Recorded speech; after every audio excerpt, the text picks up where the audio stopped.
Richard Ramirez, the Night-Stalker.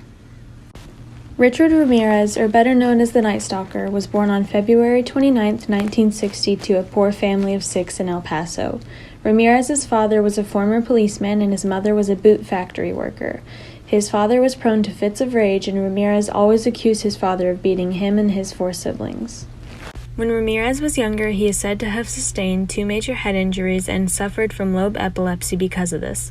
While his abusive household didn't help much with his mental problems, the main catalyst for his downward spiral was the time he spent with his cousin, Miguel Ramirez. Miguel, a Vietnam veteran, would consistently show Richard disturbing images of raped and dismembered Vietnamese women. Miguel would go on to shoot his wife in front of Richard Ramirez, but escaped charges by reason of insanity.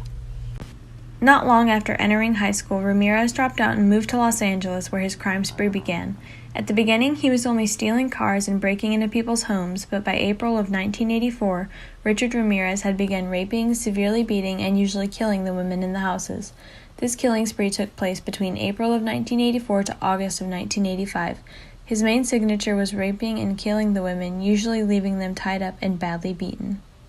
Richard Ramirez was arrested, then convicted on September 29, 1989, of 13 murders. During his trial, Ramirez was interested in people knowing that he was a faithful Satanist. He was given the death sentence, and upon hearing this news, he is quoted saying, "Big deal, death always went with the territory."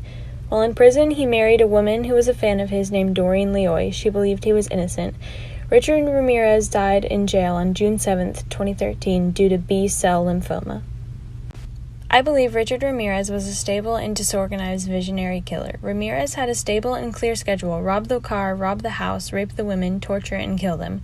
He was seen as a disorganized killer because he never personalized his victims and went after whoever he wanted. While he was for the most part careful, near the end he became sloppy, and this ultimately led to his apprehension.